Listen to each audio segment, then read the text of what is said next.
Hey everybody, it's Corey with Natural Born Tillers. Thanks for joining us in our most recent installment of our masterclass in exploring sustainable food in Georgia. Today we are at Epicity and we're over at Armour Junction. Epicity has several commercial office spaces that we use our edible landscaping in, and we have a problem that we're going to solve. So we have some Nanking cherries that we planted really densely, and we're going to transplant them to another Epicity location. And I have on hand the best transplant tree surgeon in the city, Robby Astrove. Robby, how are you doing? Great, thanks for having me. You're welcome. So you joined us before explaining how to properly prune a fruit tree, and today we're gonna go a little bit deeper and not only take a tree out of the ground, but plant one. So before we get started, do you wanna tell folks kind of what you do and your background and all that? Sure.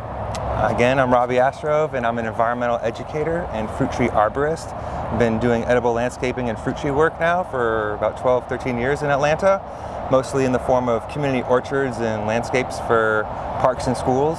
And today, we're just going to walk through some considerations and actions on how to properly transplant edible shrubs and trees. Tell us kind of what you're seeing here and how you would get started with this. Do I just yank them up and take them off? Almost. Almost, okay.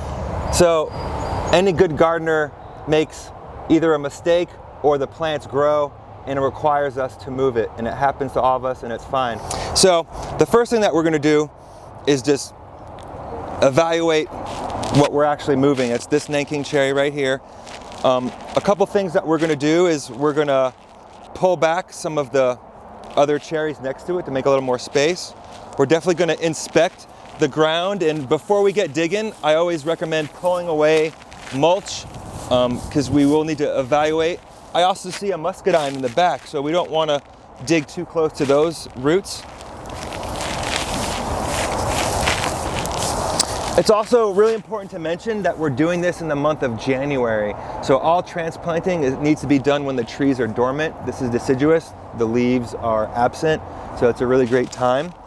So I'm just gonna get in here and start to shape this up. It's also a good rule of thumb to know when the plant was planted. I think I had spoken to Corey earlier, and we decided it was planted about 3 years ago. If you have a tree that's been in the ground for 4 to 5 years, that's the point where you need to question the transplant if it's worth it or not. Once the tree is established and it gets so big, now what's required is an even larger root ball to dig up, and it also diminishes the chances of survival. Before we get the shovel out, we're gonna do some pruning to make some room for ourselves. I really don't want to get poked in the eye right now, but also reducing limbs and pruning is really good for the transplant.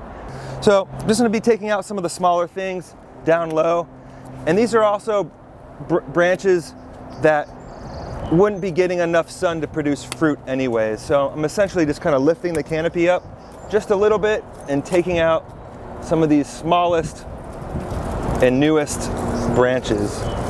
You never want to prune more than 30% of the structure.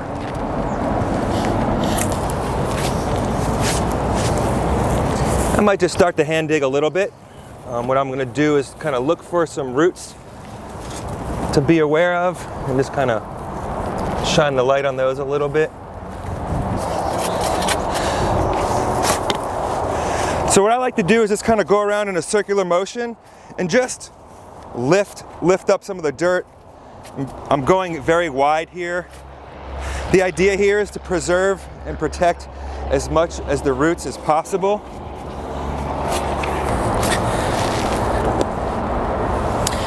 So once we've gone all the way around, we can actually start to wiggle more and we'll see what we can get. We're actually going to take some dirt out, but remember folks, neatness counts. So we're just going to get an empty bucket so we can load up some of the dirt in a real clean way. I know I mentioned Nanking cherries. Can you tell us why you like Nanking cherries and what they are? Yeah, so cherries isn't a species that we get to celebrate a lot in Georgia. Typically they require colder temperatures and chill hours to really produce in a tree form. However, the Nanking is a species that's used a lot in the ornamental plant trade. it turns out there is a super delicious berry. And for me, one of the reasons why I like it is it has the first fruit available of the year in late May. So here's why I'm doing this. I just found and located this root right here, which I believe is the thing at this point really holding the tree in the ground. So I'm going to spend a little bit of time just kind of digging this out. I could make a decision to cut it right now, but since we're here and we have time and more roots are better, I'll just spend a few more minutes just trying to get a little more of this out. And this is typical of a lot of roots for trees and shrubs, but remarkably not very deep. It's a good reminder that roots always grow out. And this is why we dig wide when we plant, but also why we dig wide when we transplant. Notice that we've got a lot of like fibrous root tips, which is really good because these are the direct kind of like growing roots. So we've preserved a lot of the fibrous tips. We have, main roots. What's also very important is as you transplant, even though it's winter and it's dormant, we still want to cover all the roots up to keep it moist and not drying out for the trip. We're ready to move on to the planting location. Well, we got another one to do. You can't have all the fun, so I'm going to do one too. All right.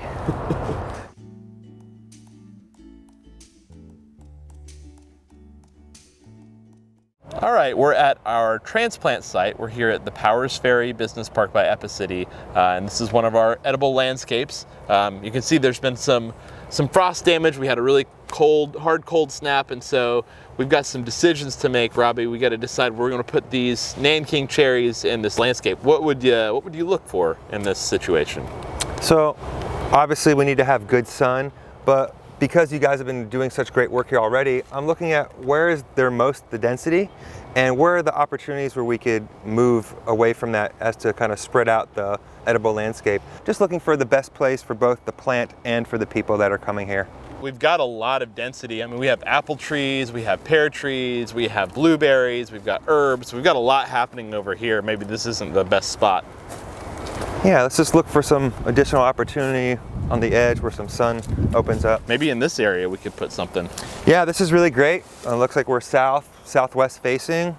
Full sun, easily harvestable by passerbyers. So this looks like a great space for me. All right, good people, so we've located an appropriate place for the Nanking Cherry, which is going to work for the plant and the people.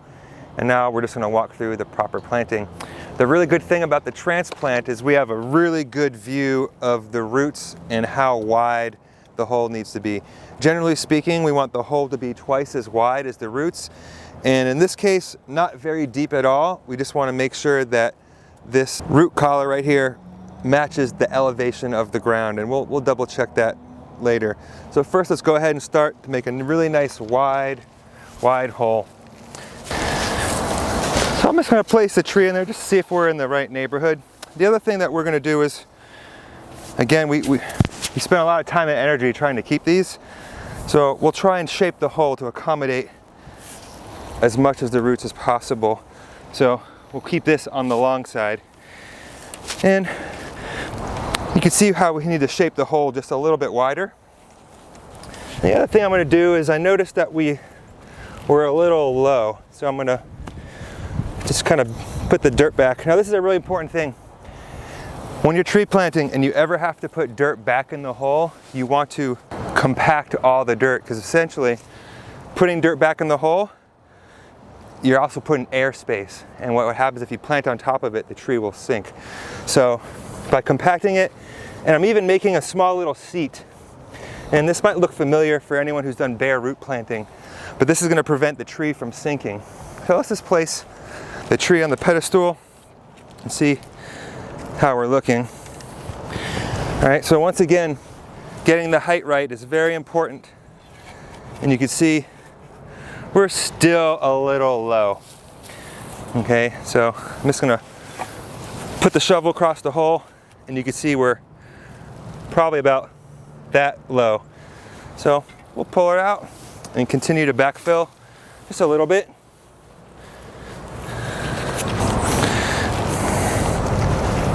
There we go. That's sitting a lot higher, and you can see the roots are just below the surface, which is where they want to be. We're going to string out our roots. In fact, I'm going to hand place this one in the ground, kind of seal it in, and we'll gently come back and fill in on top of it. And Robby, what do we need to look for as this plant kind of establishes itself? So what I expect to happen is come springtime, we'll see fresh, well, the flowers will emerge first, as we talked about. So you'll see this thing flower, later leaf out, and eventually later fruit. And so I would be checking that by the time spring comes, that the tree is still alive. The way that you could check that while the tree is still dormant is called the scratch test. So you'll come up to the branch, just very small with a fingernail, scratch it. If you see green, then you know that the plant is still alive. If you see brown, it's cause for concern. If you can break it, then it's dead as a doornail. And so while we won't see any signs of life until that first flowering, we can check the trees by checking for the cambium, the green cambium on the bark. Got it. Okay. Do you think we should stake this bush, or should we just let it lie?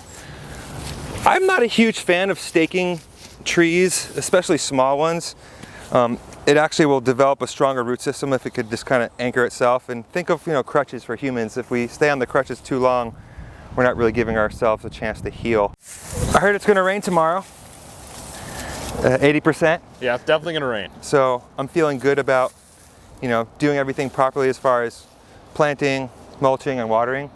So we'll let the planet take care of that for us.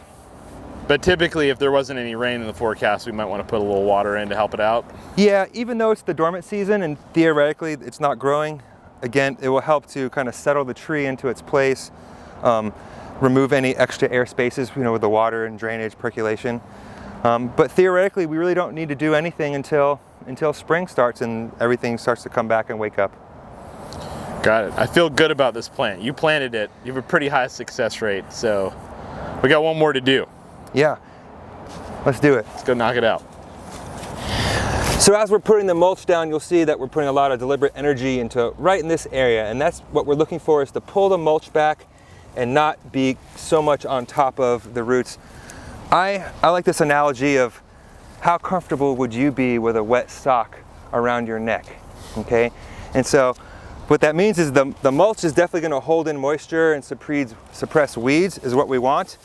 Over here, when the mulch starts to get buried up against the root, it will actually create a zone of moisture and rot, and the tree can get damaged and disease and rot. So we want to make sure that there's plenty of drainage and airflow right at the base of the tree. You can even see the very first roots just exposed. That's perfect. We've successfully transplanted 2 Nanking cherries to a new home.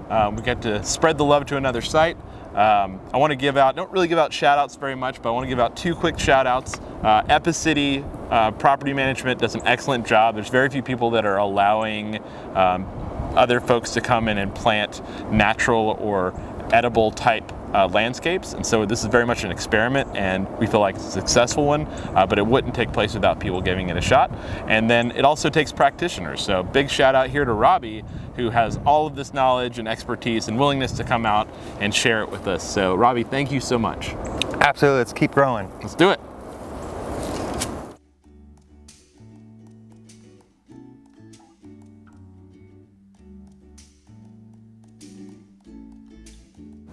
People often overlook the winter garden. It's cold outside, we don't really want to be around, but winter is actually one of my favorite times to be out in the garden and experience it. Winter is really nature's way of storing potential, and you can see that if you go out into your garden and you're observant. You can see the buds starting to swell. You can listen to the birds and how their songs change and what are the seasonal things that are happening.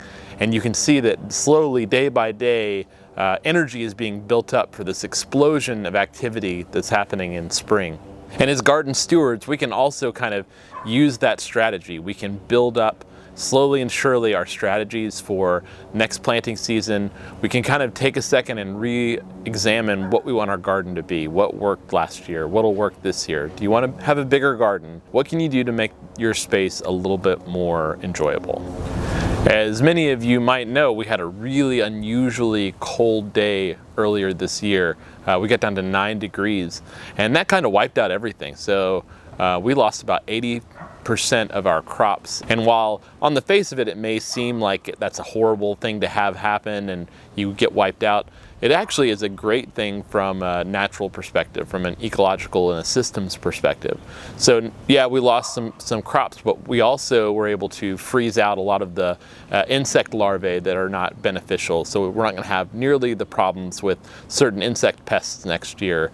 It also started this really deep freeze-thaw cycle that we don't normally experience down here, which has a way of doing some internal reestablishing, kind of like tilling inside our soil. So new nutrients are being brought up to the surface that our soil microorganisms can use to build up some beneficial soil. So we'll have a better year soil nutrient-wise this year as well. I hope you're able to take this time to reflect and see what needs to be changed in your garden.